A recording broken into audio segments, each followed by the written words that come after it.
Assalamualaikum warahmatullahi wabarakatuh. Waalaikumsalam. Hari ini saya yakin sekali bahwa warga NU itu adalah Islam yang baik. Iya. Baru hari ini. Udah dari kemarin Enggak, gila. tapi baru hari ini. Kenapa? Karena dari tadi dikerubutin dari sana sampai sini, dompet nggak hilang. Keren.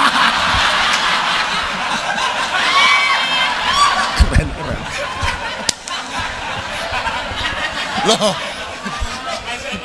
Masuk Pak Iko. itu bukti. Itu bukti ya? Mungkin Gus Miftah nggak tahu. Apa tuh? Pada saat kita Jumatan pada saat itu, kita ada Jumatan dengan Gus Ini Miftah. Jumatan perdana waktu Iya, itu. betul. Tahu Agus kan? Ah. Agus tuh orangnya di situ. Dompet dia hilang. Sendalnya hilang. Sendalnya hilang.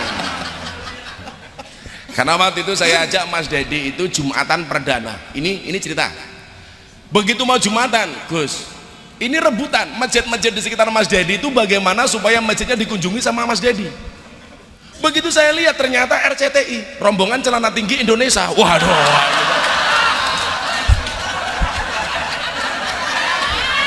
Dan dia langsung ilfil. Saya nggak berani, bro, kalau Jumatan di tempat seperti ini. Dia takut gitu loh. Akhirnya saya carikan tempat masjid yang ternyata ada di daerah Bintaro, itu masjid yang sangat-sangat Ahlussunnah wal Jamaah seperti kita. Maka waktu itu beliau saya ajak Jumatan. Apa pengalaman pertama Jumatan, bro? Waduh. Pengalaman, kalau sama Anda pengalaman nggak pernah baik Pak, tapi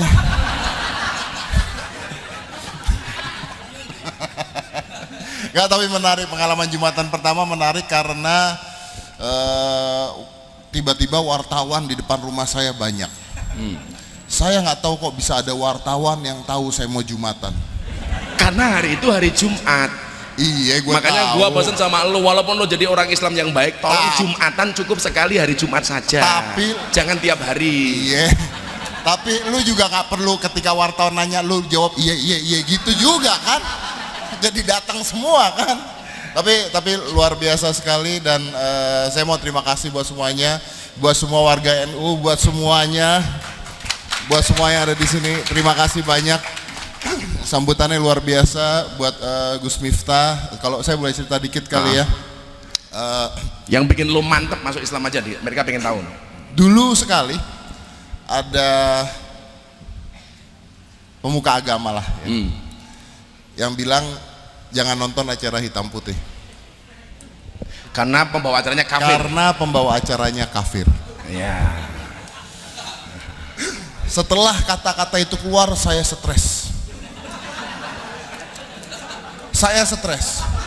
Jangan tonton hitam putih karena pembawa acaranya kafir, stres. Saya langsung besok saya cek sharing dan rating acara hitam putih, ternyata nggak turun. Bodoh amat, nggak jadi stres. Ternyata masih banyak orang yang nonton. Tapi ketika dulu agama saya Katolik ya,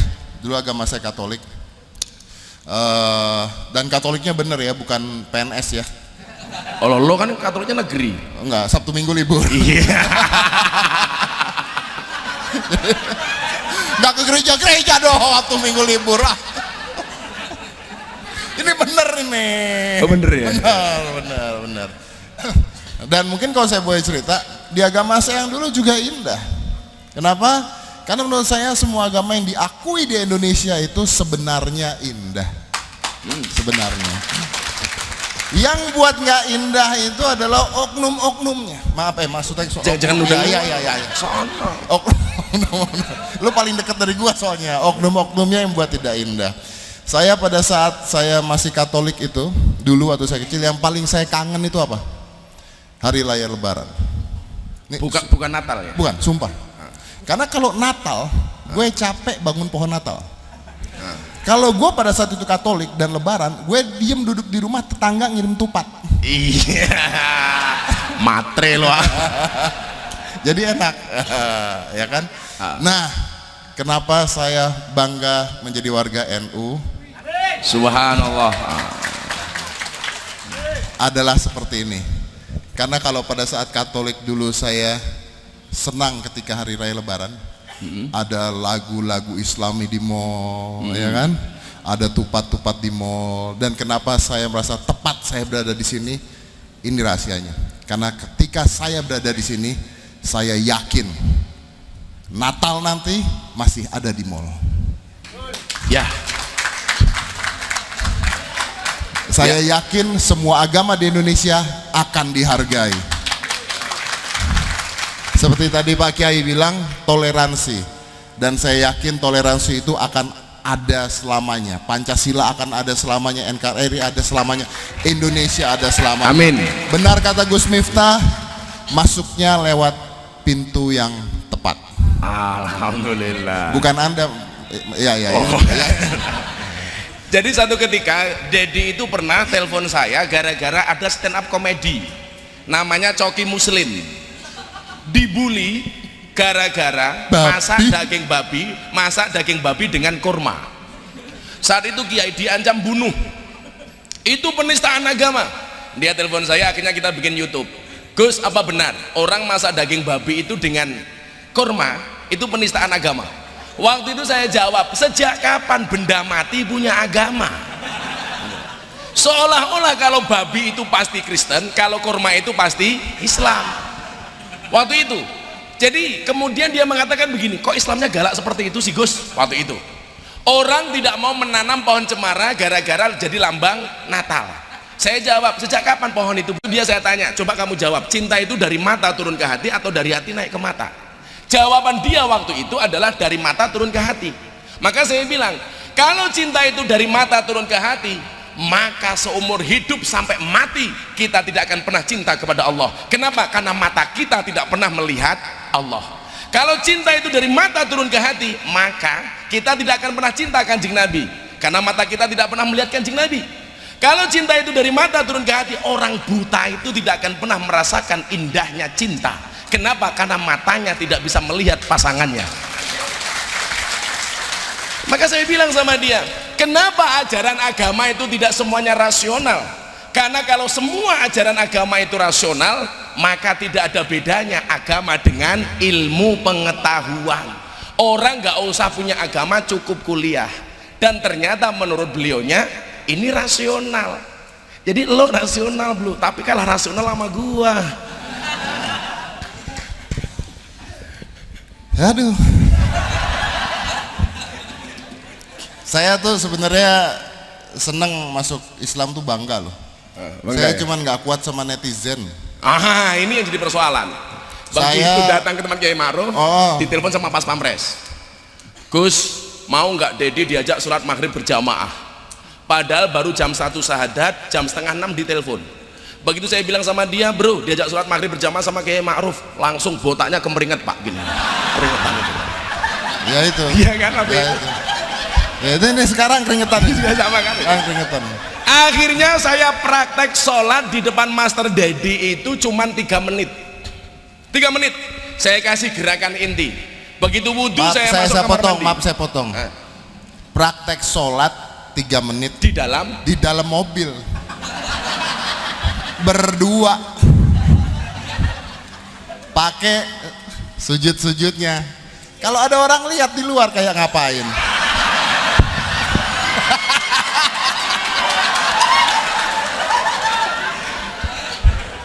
Akhirnya begitu beliau sholat, waktu itu tangan beliau saya masih ingat, tangan kiri ini di atas, kemudian tangan kanan di dalam.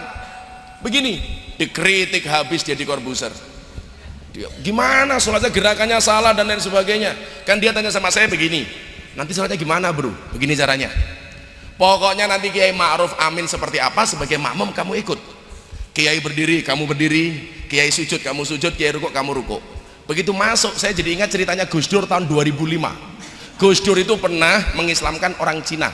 Ketika saya sowan ke sana, beliau cerita Cinanya mau sholat, tanya sama Gus Dur, sholatnya gimana Gus? Sudah, apapun yang diikuti imam, yang dilakukan imam kamu ngikut. Begitu imamnya berdiri, Cina berdiri.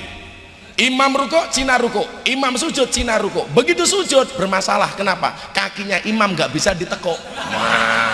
Akhirnya mancal kena kaki Cina, kena kepalanya Cina. Orang Cina mikir bro, oh orang sholat itu pancal-pancalan gitu kan. Akhirnya dia mancal kepalanya di belakang, yang di belakang marah. Begitu rakaat kedua mikir, katanya orang Cina itu tidak sunat, dirogoh sarungnya gitu kan. Lah orang Cina gantian mikir, oh orang sholat itu rogoh-rogohan itu kan, akhirnya ngerogoh sarungnya imam.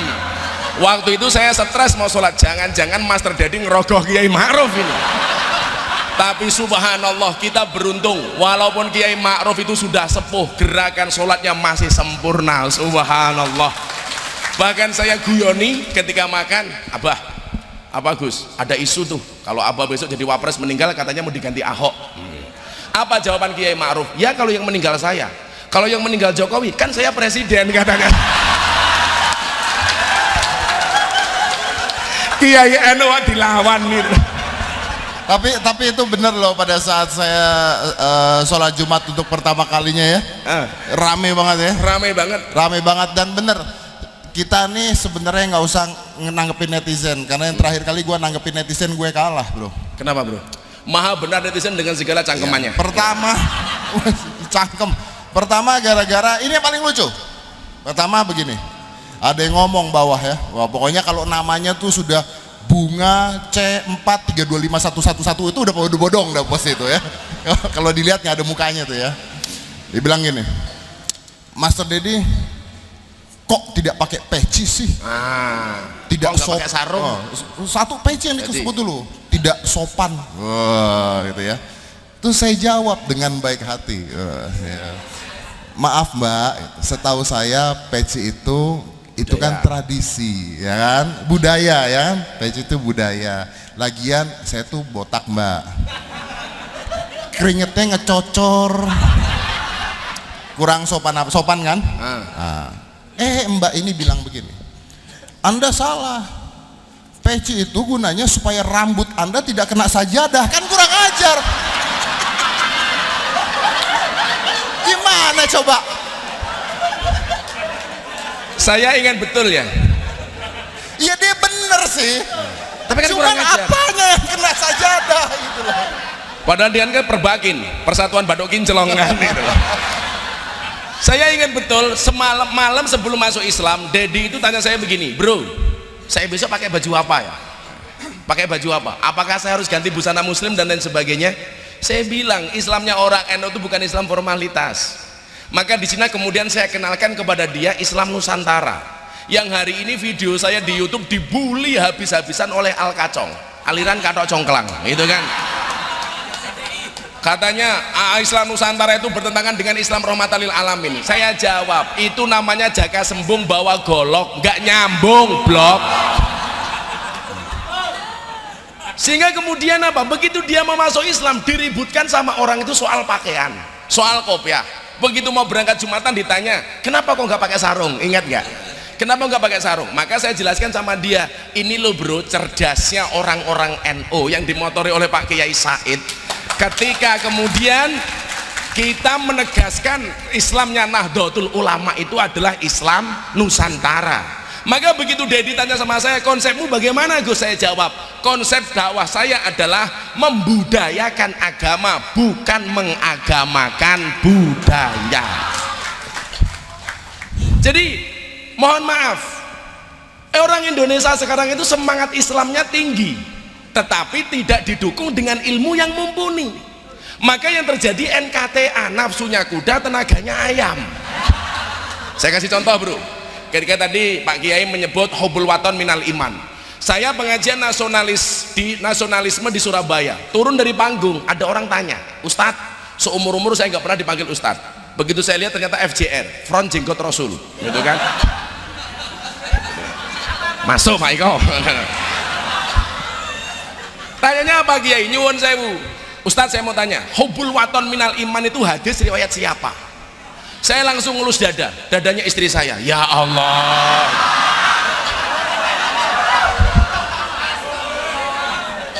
Enggak, supaya kemudian Anda tahu bahwa sisi-sisi menarik dari inilah yang kemudian menjadikan Mas Dedi itu yakin. Akhirnya karena yang tanya ini orang nggak paham, saya jawab, hubul waton minal iman itu hadis riwayat muslim. Lah dia protes, kok bisa muslim? Saya jawab, emangnya ada hadis riwayat non muslim? Jadi ya mohon maaf, kalau nanggapi orang-orang seperti itu nggak perlu Kiai Said yang turun, nggak perlu Kiai Maksum yang turun. Ya, karena nyuwun sewu lagi bro, artis dangdut idola lo. Kenapa gue jadi bawa-bawa dangdut idola lu? Idola lo. Apa? Via Valen. Iya. Via Valen jadi idola gue gara-gara tiap hari lu ngirimin foto dia ke gue. Wah. Tanya begini sama saya, Gus, saya kemarin di demo sama orang. Kenapa, Nduk? Gara-gara saya menyanyikan lagu Din As-Salam di panggung dangdutan. Mereka bilang Via Valen gak pantas menyanyikan sholawat di panggung dangdutan dengan pakaian terbuka. Lah Via tanya sama saya, apa bener Gus, Din As-Salam itu sholawat? Saya bilang, iya gobloknya orang sekarang setiap qasidah dikira sholawat. Berarti boleh, boleh. Jangankan kamu di panggung dangdutan nyanyi Din As-Salam, karo ngising we oleh kok, tak bilang gitu. Coba kalau Dedi di kamar mandi kan sambil nyanyi nggak apa-apa bro. Begitu duduk di toilet kamu nyanyi. Gitu. Boleh. Nggak apa-apa, cuman serem bro. Kan keren tuh. Kilahadil ab, gitu kan. Matakfi masa hah. Gitu. Tapi saya bilang santri ya, santri juga jangan berlebihan dong. Kadang-kadang nyanyi memuliakan guru di toilet. Man ana itu memang bukan sholawat, tapi nggak pantas bagi saya dinyanyikan di toilet. Masa kita menghormati Pak Kiai Said, Pak Kiai NU nyanyi man ana di kamar mandi? Kan nggak asik. Man ana, man ana, man ana laula crot lah.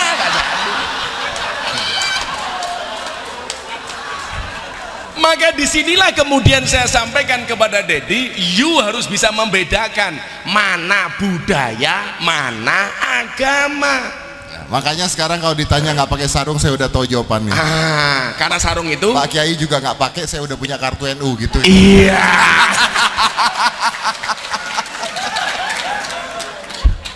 Coba sebelum saya lanjutkan Mas Dedi, barangkali ada yang sampaikan. Bukan pesan-pesan terakhir, bukan saya bilang. Ya, mungkin cepet aja ya, dikit aja. Itu dia kenapa saya bang apa tuh ngomong belum lu Iya, potong-potong. enggak, cepet saja. Amplopnya juga nggak jelas, santai lah.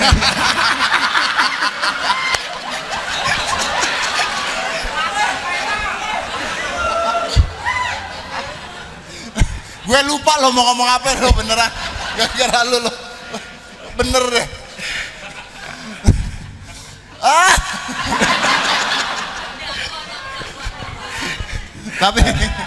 Tapi Gus Fitnah, Kok Gus Fitnah gimana sih? Gus Fitnah, Gus Miftah ini nggak pernah manggil saya kafir dulu. Sama sekali. Pernah sekali manggil saya kafir. Guyon. Pada saat saya manggil dia Gus Tele. Jangan-jangan lo penggemarnya Gus Nur lo.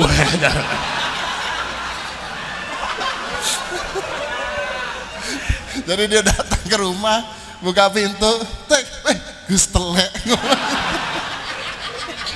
Terus dia bilang kafir katanya. Salah satu yang membuat Dedi senang itu adalah keputusan Nahdlatul Ulama ketika kemarin kita di Jawa Barat yang tidak memanggil orang kafir tapi dengan menggunakan istilah non muslim. Itu sangat membekas di hati Deddy Corbuzier. Alhamdulillah. Saya bilang sama dia, bro, yang guyonan kita itu loh. Kalau orang dulu kan biasa kan, orang beda agama guyon macam-macam.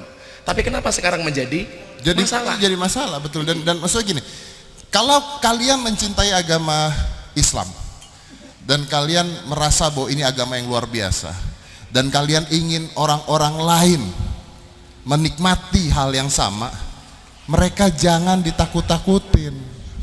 Karena kalau mereka ditakut-takutin, mereka akan menjauh. Ya. Kalau mereka dilawan, mereka dimarahin, mereka akan menjauh. Termasuk soal Aska. Betul.